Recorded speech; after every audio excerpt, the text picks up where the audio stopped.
నమస్తే. నేను మీ కుప్ప పద్మిని. ఇన్నాళ్ళు మీ సపోర్ట్‌ని నాకందిస్తూ, మీ ప్రేమని నాకందిస్తున్న ప్రతి ఒక్కరికి కృతజ్ఞతలు.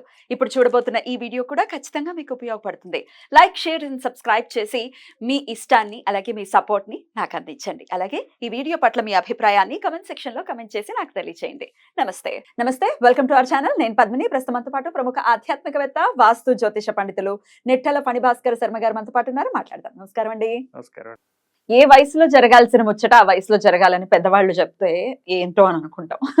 కానీ ఇవాళ రేపు అది కరెక్టేనని అనిపిస్తుంది. ఎందుకంటే పెళ్ళిళ్ళు ఆలస్యం అవ్వటం అనేది సర్వసాధారణంగా ప్రతి ఇంట్లోనూ జరుగుతున్నటువంటి ఒక విషయంగా ఖచ్చితంగా చూసుకోవచ్చు. దానికి రకరకాల ఈక్వేషన్స్ వచ్చేస్తున్నాయి. సెటిల్ అవ్వాలనో, ఉద్యోగం రావాలనో, ఈ అమ్మాయి ఇంతే చదువుకోవాలనో, అబ్బాయి అంత హైట్ ఉండాలనో, జుట్టు ఉందనో, పొట్టుందనో, ఇట్లా రకరకాల అమ్మ బాబోయ్ ఇన్ని ఈక్వేషన్స్ మ్యాచ్ అయిపోని పెళ్ళై చక్కగా ఉన్నారు అంటే అది లేకుండా విడాకులకు వెళ్ళిపోవడం చిన్న చిన్న ఇష్యూస్ కి అనేవి జరుగుతున్నాయి. చాలా శోచనీయమైనటువంటి పరిస్థితి. ఇది ఎవరికి ఉండకూడదు. ఎండ్ ఆఫ్ ది డే గుణగణాలని చూసి పెళ్లి చేసుకోవాలి తప్ప రూపం కొరుక్కు తినేటటువంటి అంశం కాదు. కానీ పెళ్లి విషయంలో డెఫినెట్ గా రూపం ప్రధానమైన పాత్ర ఖచ్చితంగా పోషిస్తుంది. చెప్పడానికి ఈజీయే. మరి నువ్వు చేసుకున్నావంటే నేను చేసుకోలేదు, మరి నాకు బోల్డెన్ సంబంధాలు వచ్చాయి, రూపానికే ప్రాధాన్యత ఇచ్చి ఉన్నాము.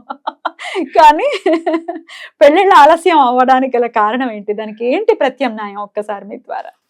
అంటే ఇందులో ఒక మనిషికి పంచదశ కర్మలను ఉంటాయండి. గర్భాధానం, పుంసవనం, సీమంతో, జాత్మకర్మని, నామాన్న ప్రాసన, చౌలం, మౌంజీ, వ్రత చతుష్టయం, ఇలా చాలా పంచదశ కర్మలు అంటారు. అవన్నీ ఉంటాయి. ఇవన్నీ ఆయు కర్మచ విత్తంచ విద్యా నిధనమేవచ పంచైతాని విలిఖ్యంతే గర్భస్థస్యైవదైన. ఈ జీవుడు ఒక శరీరంలోకి దూరుతాడు. అంటే ఇది మీకు అర్థం అవ్వాలి అంటే ఉదాహరణకి మీ శరీరం కానటువంటి ఇంకొక శరీరంలోకి మీరు వెళ్ళి ఉన్నారనుకోండి, అప్పుడు మీ తత్వం ఎలా ఉంటుంది? ఇది నాది కాదు, వీడు నన్ను అన్నయ్య అని పిలుస్తున్నాడు, ఈవిడేంటి నన్న, ఇది నా కుటుంబం కాదు కదా, నేను వేరు కదా. అంటే మన దృక్పథం కంప్లీట్ గా మారిపోతుంది. అదే మన వాళ్ళు ఎప్పటి నుండో చెప్పారు. ఒరిజినల్ గా కూడా నీ చిన్నప్పటి నుండి నీకు అలవాటు అయిపోయింది, కానీ వాళ్ళెవరు నీకు సంబంధించిన వాళ్ళు కాదు. కర్త కర్మ క్రియ అసలు నువ్వు కాదు, దీనికి వేరే వాడు ఉన్నాడు, అసలు నీకు తెలియదు. మీకు మార్కండేయ పురాణంలో సుమతి అనేటువంటి ఆయన ఉంటాడు. ఆయన తండ్రి గారు ఎప్పుడు కూడా ఇలాగే చెప్తాడు, పాపం, ఒరే నువ్వు ఇంతలా చదువుకోవాలి, ఇప్పుడు పెళ్లి చేసుకోవాలి, ఆ తర్వాత వానప్రస్థానికి వెళ్ళాలి, ఆ తర్వాత సన్యాసం తీసుకోవాలి అంటే ఆయన ఇలాగే అంటాడు, ఇంకేం మాట్లాడు. ఓ రోజు అడుగుతాడు, నేను ఈ నీ చిన్నప్పటి నుండి చెప్తున్నాను కదా, తలకాయ ఊపడం తప్ప నువ్వేం చేయలేదు, ఎందుకంటే నాకు గత జన్మ తాలూకు విషయాలన్నీ తెలుసండి. నేను ఇప్పటికి 10,000 సార్లు జన్మనెత్తాను. గత 10,000 జన్మలు నాకు గుర్తున్నాయండమే సబబు. బహుశా అంత మునుపు గుర్తున్నాయో లేదో. నేను బ్రాహ్మణ, క్షత్రియ, వైశ్య, శూద్ర యథావిధిగా ఏదైతే మన ధర్మాలు చెప్పారో అన్ని యోనుల్లోనూ పుట్టాను. తిరియగ్యోనులో పుట్టాను, పశువుగా పుట్టాను, జింకగా పుట్టాను, చెట్టుగా పుట్టాను, తీగలా పుట్టాను. ఆ జన్మలన్నీ నాకు గుర్తున్నాయండి నాన్నగారు. మీరు తండ్రిగా ఈ జన్మ నాకు ఇచ్చారు, అందుకని మీ మాటను గౌరవిస్తాను, కానీ వేటికి నాకు సంబంధం లేదండి. నేను నిమిత్త మాత్రుణ్ణి, నా జీవితం నన్ను బతకనివ్వండి. గత జన్మలో చేసినటువంటి కొన్ని అపరాధాల వల్ల మళ్ళా నేను తిరియగ్యోనిలో పుట్టవలసినటువంటి పరిస్థితులు వచ్చాయని అంటారు. మీకు ఇందాక ముందుగా చెప్పినట్టు మీది కాని శరీరంలోకి మిమ్మల్ని పంపితే ఎలా ఉంటుంది? ఎవరు ఏం పిలిచినా మీరు స్పందించరు, ఇది నేను కాదు అని అనుకుంటారు. అలాగే భగవంతుడు ఒక శరీరాన్ని ఎంచుకుంటాడు. మీ దగ్గర ఉన్న బ్యాంక్ బ్యాలెన్స్, అంటే మీ దగ్గర ఎంతైతే పుణ్యం ఉందో, ఉదాహరణకి మీ దగ్గర 100 రూపాయల పుణ్యం ఉంది గత జన్మలో మీరు చేసినటువంటి, 100 రూపాయలకి తగ్గట్టుగానే మీకు ఇల్లు ఇస్తాడు. మీ దగ్గర 1000 ఉంది, ఆ ఇంటికి స్విమ్మింగ్ పూల్ ఉంటుంది. 1,00,000 ఉంది, స్విమ్మింగ్ పూల్ తో పాటు జిమ్ ఉంటుంది. 10 లక్షలు ఉంది మీ దగ్గర పుణ్యం, దాంతో పాటు సకల సదుపాయాలు, రోల్స్ రాయిస్ కార్లు ఇవన్నీ ఇస్తాడు. మీ దగ్గర 10 రూపాయలే ఉంటాయి, ఎక్కడి నుంచి ఇస్తాడు? పూరు గుడిసే ఇస్తాడు. అందులో కొన్ని గదులు పాడైపోయి ఉంటాయి, కొన్ని గదులు విరిగిపోయి ఉంటాయి, కొన్ని గదులు సరిగ్గా ఉండవు.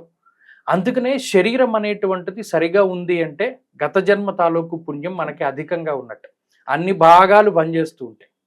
అయితే ఈ పంచదశ కర్మలను చెప్పుకున్నామే, ఆయు కర్మచ విత్తంచ, ఇవన్నీ కూడా గర్భంలో ఉండేటువంటి పిండంలో 5వ నెలలోనే బ్రహ్మగారు రాసేస్తాడు. వీడింత సంపాదించాలి, వీడింత చదువుకోవాలి, వీడింత కాలం బతకాలి అని రాసేస్తాడు. ఇక ఈ శరీరానికి సంబంధించినటువంటి కర్మలకి జాతకము అనేటువంటి దాన్ని ముడివేస్తాడు. ఎందుకంటే కాలస్వరూపమైనటువంటిది జాతకం. ఆ జాతకంలో ఒకళ్ళకి ద్వికళత్ర యోగము అనేటువంటిది ఉంటుంది, అనగా రెండవ పెళ్లి జరిగేటువంటిది. ఒకడికి అసలు పెళ్లి యోగమే ఉండదు, అలాని వాడేం సన్యాసి కాడు, పెళ్లి అవదంతే. అలాగే కొంతమందికి పరివ్రాజక యోగాలు ఉంటాయి, వాళ్ళు సన్యాసి దీక్షను తీసుకుంటారు. అలాగే కొంతమందికి త్రికళత్ర యోగం ఉంటుంది, 3 పెళ్లిళ్ళు అవుతాయి. అలా ఉన్న వాళ్ళని చూశాను నేను. ఒక ఆయన ఉన్నాడు, మొదటి భార్య గతించింది, రెండో పెళ్లి చేసుకున్నాడు, రెండో భార్య గతించింది, మూడో పెళ్లి చేసుకున్నాడు. అలా మరి ఇవన్నీ ఎలా ఉంటాయి? కర్మ, జాతకం బట్టి. కొంతమంది 28 ఏళ్లకు వాళ్ళకి వివాహ వయసు వస్తుంది, కానీ వాళ్ళ ఇంట్లో 23 ఏళ్ల నుండి పెళ్లి సంబంధాలు చూస్తారు. 23 ఎక్కడ, 28 ఎక్కడ? ఈ 5 ఏళ్ల మధ్యలో కనిపించిన ప్రతి దైవానికి వాళ్ళు మొక్కులు మొక్కుకుంటారు, పూజలు చేస్తారు, జపాలు చేస్తారు, విరక్తి వచ్చేస్తుంది. ఎప్పుడు సమయం వచ్చిందో అప్పుడే మాత్రమే వివాహం అవుతుంది. ఇదంతా జాతకాన్ని బట్టే, కాలమే దీని అంతటినీ సూచిస్తూ ఉంటుంది. కానీ కొంతమంది ఈ మధ్య కాలంలో అంటే మనం సాధారణంగా రెమెడీలను ఆశ్రయిస్తాం, తప్పులేదు. ఎందుకంటే మనకి దగ్గు జలుబు వచ్చింది, డాక్టర్ దగ్గరికి వెళ్తే ఇవి వస్తాయరా 10 రోజులు దగ్గుతుంది కూర్చో అంటే సాగదు కదా. నాకు తగ్గాలి వెంటనే, నేను దీన్ని భరించలేకపోతున్నా, నువ్వు నాకు మందిస్తే తగ్గుతుంది, వాడు మందిస్తాడు. అలాగే జ్యోతిష్ శాస్త్రంలో కూడా పూర్వకర్మలకి, సంచిత ఆగామి ప్రారబ్ధ కర్మలకి సంబంధించినటువంటి తశాంతులు ఉంటాయి. కొంతమంది పూజాధికాలు చేసుకోగలుగుతారు, కొంతమంది జపాలు చేసుకోగలుగుతారు, కొంతమంది చేయలేరు. అయితే ఇందులో పెరియ పురాణము అనేటువంటి ఒక పురాణం ఉంది. ఆ పెరియ పురాణంలో 63 నాయనార్లకి సంబంధించినటువంటి వృత్తాంతాల్లో మొట్టమొదటి వృత్తాంతం సుందరేశ్వర స్వామి. పరమశివుడు ఒకానొక సందర్భంలో అద్దంలో నుంచున్నప్పుడు బ్రహ్మాండంగా కనబడతాడు, ఆ అన్ని ఆభరణాలతోటి చూస్తాడు. అమ్మవారు ఏముంటుంది, ఎప్పుడు మీరు ఇలాగా భస్మాన్ని పూసుకుని పులి చర్మంతో మెడలో ఆ కపాలమారం ధరించి ఉండడం కన్నా ఇలా ఉండడం బాగుందండి.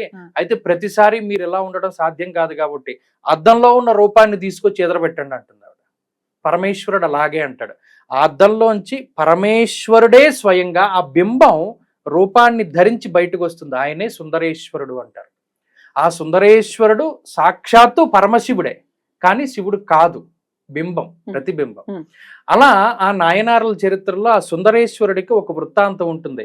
పరమశివుడు ఈ సుందరేశ్వరుని శాపవశాత్తు భూలోకాన్ని పుట్టించి, ఆ సుందరేశ్వరుడి వివాహం జరుగుతూ ఉన్నటువంటి టైంలో వృద్ధ బ్రాహ్మడిగా వెళ్ళి ఆ వృత్తాంతం అంతా ఉంటుంది.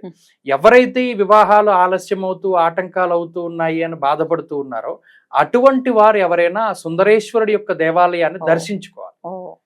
జాతకం అంటే పర్ఫెక్ట్ రెమెడీ ఏదైనా ఉంది అంటే ఇది తిరుచెందూర్ అనేటువంటి ఆలయం ఎక్కడ ఉంటుంది, తమిళనాడులో. సుందరేశ్వరుడి దేవాలయం కొడితే తమిళనాడు, ఎందుకంటే నాయనార్లో ఒకటిది కాబట్టి ఖచ్చితంగా అది కనబడుతుంది.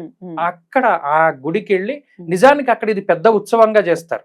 వివాహం కానటువంటి వారందరూ వెళ్ళి సుందరేశ్వరుని దర్శించుకుని అక్కడ కొన్ని ప్రక్రియలు ఉంటాయి, అది చేసుకుని తిరిగి మరలా వివాహం అయిన తర్వాత వచ్చి ఆయన దర్శనం చేసుకుంటారు జంటగా.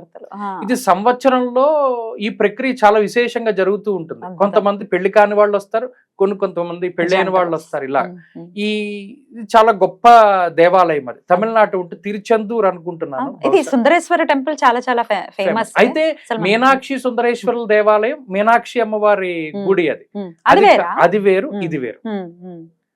మీనాక్షి సుందరేశ్వరుల దేవాలయం మీరు ఎప్పుడైనా శ్రీపాద వల్లభ చరితామృతం చదివితే అందులో శంకర భట్టు అనేటువంటి ఆయన ఒక సిద్ధ గురువుని కలుసుకోవడానికి వెళ్ళినప్పుడు బాగా అలసిపోయి ఒకానొక ప్రాంతంలో ఈ శివాలయం కనబడుతుంది. ఇది ఎవరు కట్టించారయ్యా అంటే దేవేంద్రుడు కట్టించాడని చెప్పి ఆ మధురైకి సంబంధించిన వృత్తాంతం చెప్పుకుంటూ వస్తారు. ఇది వేరు, తిరుచెందూరు వేరు. తిరుచెందూరు దగ్గర ఉన్న సుందరేశ్వర స్వామి ఆలయానికి వెళితే అప్పుడు ఈ వివాహం కానటువంటి వారికి ఎక్కువ మందికి వివాహాలు జరుగుతున్నాయి ఒకటి.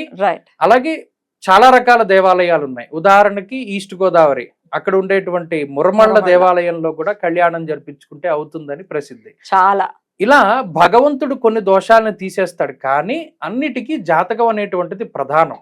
జాతకంలో దోషాలు ఉన్నా యోగాలు ఉన్నా ఏదైనా ఒక పెళ్లి టైం పట్టుకుంటే చాలా మంచిది. కొంతమందికి 33వ ఏట పెళ్లి అవుతుంది, కొంతమందికి 36 అవుతుంది. అది కర్మల్ని బట్టి అవుతూ ఉంటుంది. అది కూడా ఒకంత మనం తెలుసుకోవాలి. ఇంకా అవేం అవ్వట్లేదు, మనం ఎన్నిసార్లు జాతకం చూపించుకున్నా అవ్వట్లేదు అన్న సందర్భంలో ఈ దేవాలయాలకు వెళితే వివాహం అవుతుంది. అయితే పిల్లలు ఒప్పుకోవట్లేదండి పెళ్లిళ్ళకి అనే తల్లిదండ్రులు ఉంటారు. మరి వాళ్ళు అంటే ఇది ఒకటి బుద్ధి కర్మానుసారం. బుద్ధి కర్మను అనుసరించే ఉంటుంది. ఎప్పుడు మన కర్మ అంటే జాతకమే. అంటే నిజానికి ఒక నా జీవితంలోనే ఒక ముఖ్యమైన ఉదాహరణ, ఒక ఆమెకి 28 సంవత్సరాలు ఎంతోను. ఆ అమ్మాయికి పెళ్లి 22వ ఏట నుండో ఎప్పటి నుండో చూస్తున్నారు. ఆమె ఒక బుధవారం మినహా అన్ని రోజులు 108 ప్రదక్షిణలు చేస్తోంది ప్రతి దేవాలయానికి వెళ్ళి. చాలా బక్కగా అయిపోయింది. ఇక అసలు ఓపిక లేదు. పెళ్లి కోసం చాలా అందంగా ఉంటుంది, చదువుకున్నది, ఉద్యోగం చేస్తుంది, పెళ్లి అవ్వట్లేదు. అమ్మ ఎందుకు అంత ఇదిగా ఉన్నారు? వెళ్తారు. ఎండ్ ఆఫ్ ది డే మీరు యోగాన్ని బట్టే అవుతుంది అని చెప్తున్నారు కాబట్టి అనుకూలవతైన భార్య, యోగ్యవంతమైనటువంటి భర్త ఎవరికైతే పెళ్లిళ్ళు కావాలో వాళ్ళకి రావాలని మనస్ఫూర్తిగా కోరుకుంటూ thank you so very much అండి. నమస్తే.